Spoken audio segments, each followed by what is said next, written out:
3 years went by, and it was Yua's third birthday, so Kiki and Tombo had been busy preparing her birthday party. Yua was eventually woken up by Lily, Gigi, and their kittens. "Good morning, Yua. Happy birthday," Gigi said. Ever since Yua turned 2, she had been talking and has the ability to talk to animals like her mother. "Morning, Gigi, and thanks," Yua replied as she sat up in her crib. She will soon be potty trained and will have her own bed to sleep in. "Your parents are getting everything ready for the party ready, so we have to wake you so they wouldn't have to," Lily said. "Hey Mom, can we have cake?" one of Lily's kittens asked. "Certainly not, Max. You did that last year and squashed the cake," Lily scolded. "We want cake," another one of Lily's kittens both said. "May I have cake, Dad?" the black kitten asked.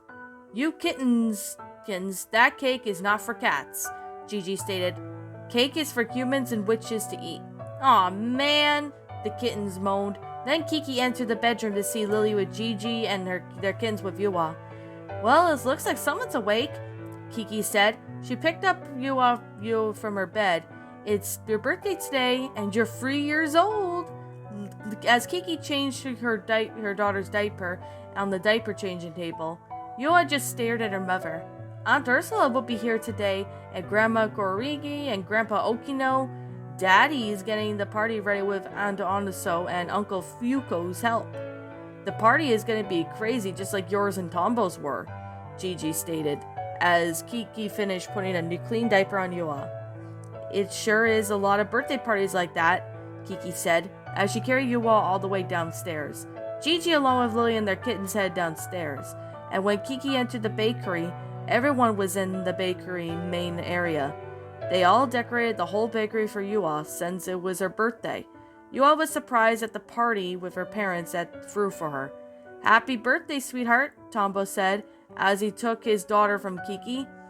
"You're now 3 years old. It's been that long since the day you were born." "She sure has gotten big," Ursula said. "Yep, she can walk and talk as well, but she does like it when Mommy or Daddy carry her," Tombo replied. "Pretty soon, we're gonna have to potty train her." "Good luck with that. Let me tell you that if you need some extra hands," Osono said. "Thanks, Osono, but I think we got this," Kiki replied. Then Yua accidentally pulled on Gigi's tail. "Hey, watch the tail," Gigi said. "Sorry, I just love to pull your tail," Yua giggled. Yeah, just don't be too hard. You did that as a baby, and you were like you're like now 3 times stronger than when you were a baby," Gigi said as he walked away. "Happy birthday, Yua. Here's your cake," Osono said as she lit the candles on the cake. Kiki placed Yua on their booster seat of their high chair. Ever since she started to get big, she didn't really need her high chair very much, so she has a booster seat on the chair. Yua and Kiki, with Tombo's help, they all blew out the candles, thus having everyone cut the cake and serve pieces of it. As everyone was having their slices of cake, Yua was stuffing her face with cake. A lot of icing in the cake got all over her face, so Kiki had to clean her up. "You're still my daughter, even though you could be kinda messy," Kiki chuckled. Then after the cake came present time. Yua got a lot of presents from her family. She got some clothes and even some toys.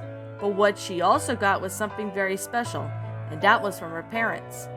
"Here's something for you, Yua. It's from me and Mommy," Tombo said, handing his and Kiki's gift to their daughter. It was a stuffed Totoro plush. Yua loved her new stuffed animal. "I love it," Yua said, giving Tombo and Kiki a hug. "Thank you, Mom and Dad." "Glad you like it, sweetie," Tombo said lovingly to his daughter. As Yua was having a great birthday party in the city of Kokoriko, in the town of Slag Ravine, Hiroto was having a cool birthday party with his parents as well as Dola and her pirate crew. "Happy birthday, Hiroto," Shita said, giving her son a kiss. "Aw, thanks, Mama," Hiroto said, chuckling a bit. "Dola and her pirate crew are here," Patsu called out to his wife and son. "All right, Patsu, we'll be there in a bit," Shita called back. Then she looked at her son. "Come with me, Hiroto. Dola and her pirate's crew are here." Shita then led Hiroto downstairs from his room and into the living room. Dola and her pirates had arrived for Hiroto's 3rd birthday. It had been 3 years since he was born. "Happy birthday, champ," Patsu said, greeting his son with a hug. "Thanks, Dad," Hiroto replied, hugging his father as Patsu picked him up. Oh man, Hiroto, you're getting really big, Patsu said. Now that Hiroto was free, Shita and Patsu were having a hard time picking up their son. Very soon he'll be too heavy for the parents to carry. Hiroto's becoming a big boy, isn't he? Dola said. He sure is. He's getting very heavy as we carry him, Patsu chuckled.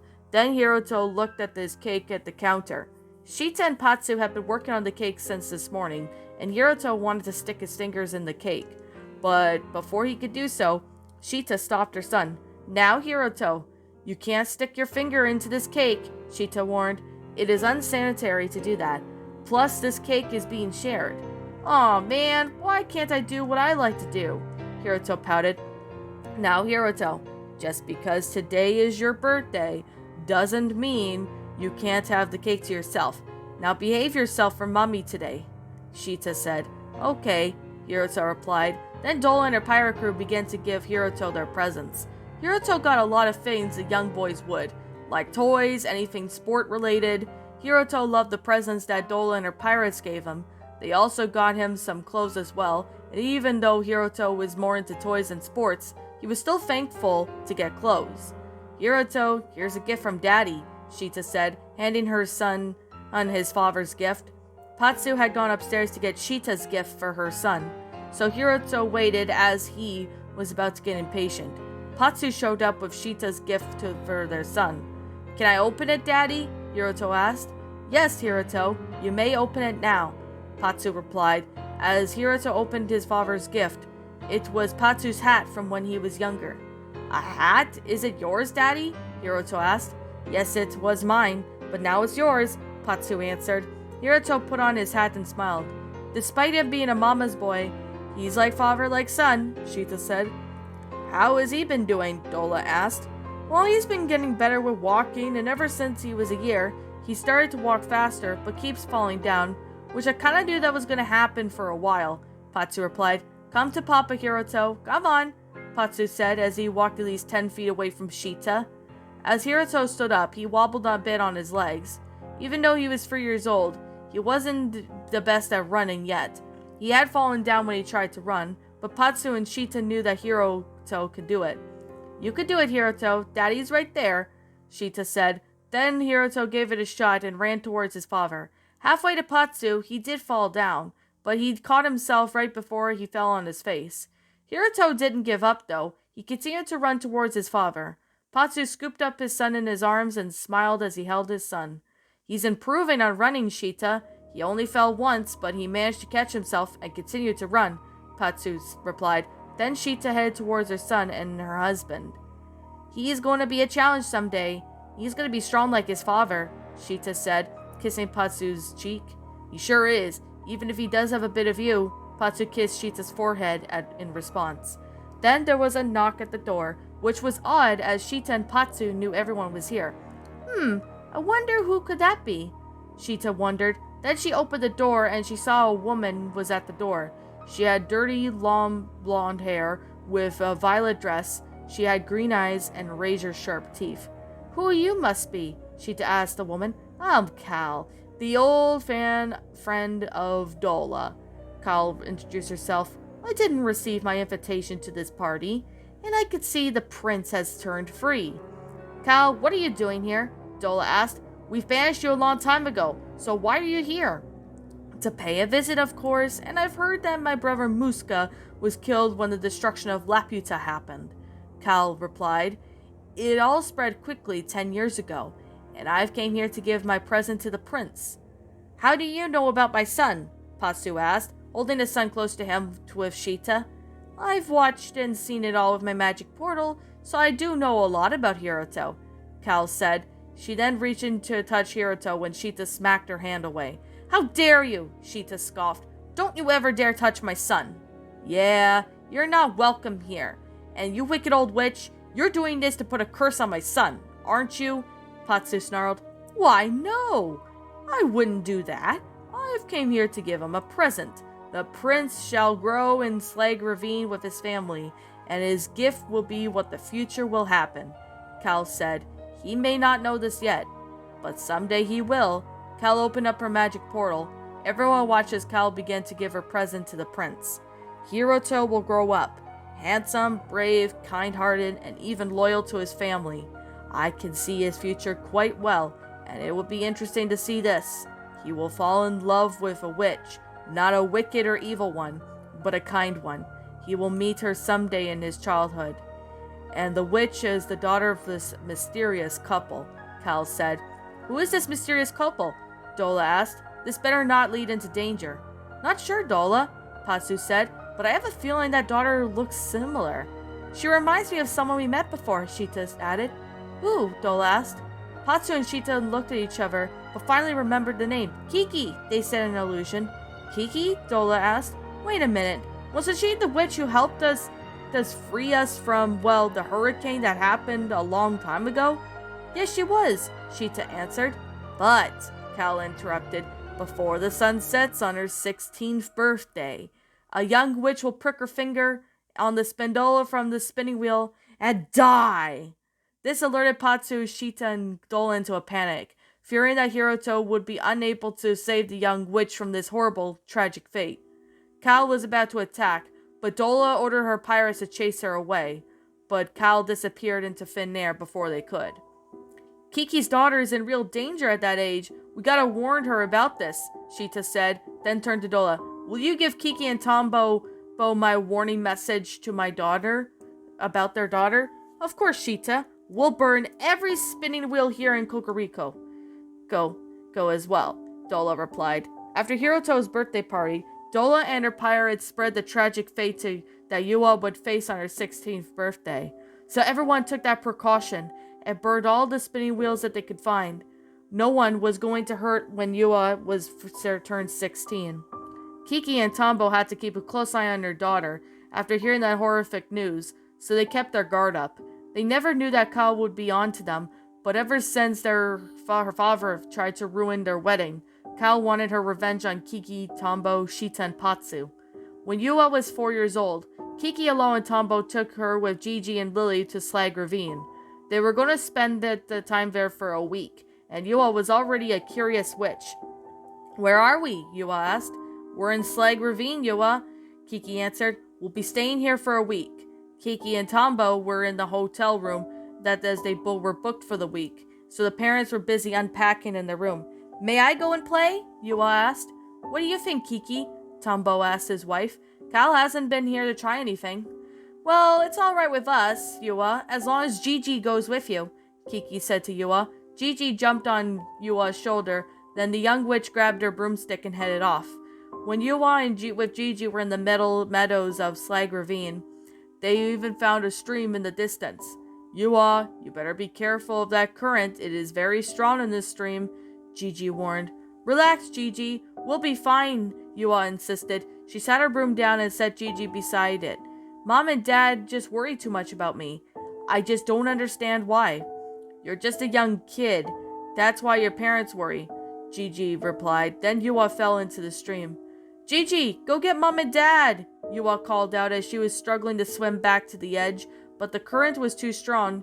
Hearing Yua's pleas for help, Gigi headed back to fetch Kiki and Tombo. Meanwhile, down further in the stream, Hiroto was throwing rocks in the stream. As Hiroto was about to throw another rock, he heard someone screaming for help. Hiroto looked up to see Yua in the stream, and she was in dire need of help. Seeing that the current was too strong, Hiroto looked over at the log on the stream. He had an idea. He grabbed a tree branch and headed towards for the log. Once Hiroto got the log and hopped on top of it, he could see Yua screaming down the stream, while this keeping her head up for air. Hiroto held the branch down towards the stream for Yua, thus having her to grab it for when she got to the log. I'll pull you up, Hiroto said, as he used his strength to pull Yua up from the stream. Yua was on the log with Hiroto, and he led her away from the stream. Yua then dried herself off with her magic, and then she looked up at the boy who saved her. Thanks for saving me, Yua thanked the boy. I fell in the stream and I couldn't swim to get out. Well, young lady, the currents in this stream are very strong, for younger kids at least, but I'm glad you're okay, Hiroto said. Anyways, my name's Hiroto. I'm Yua.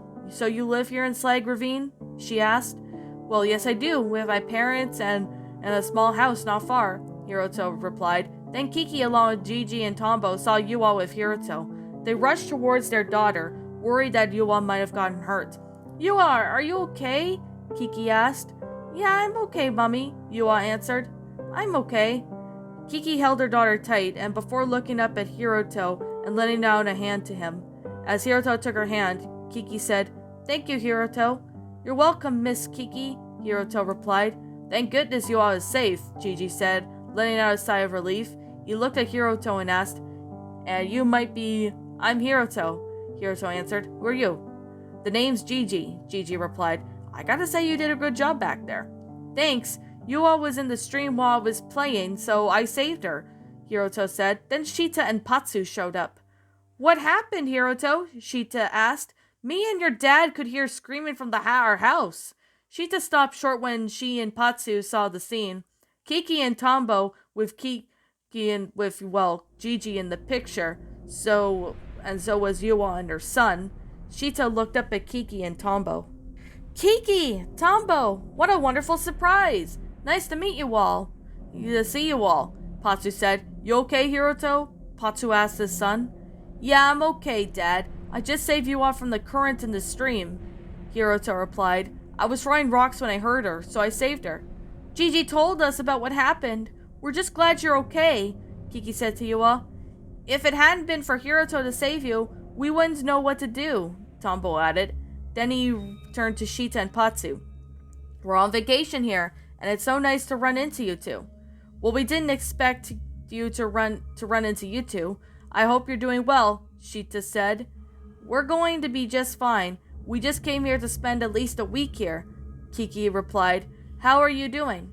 We're doing just fine, and things have been going very well, Shita said. We kind of knew that you were gonna come up and see us while spending vacation here.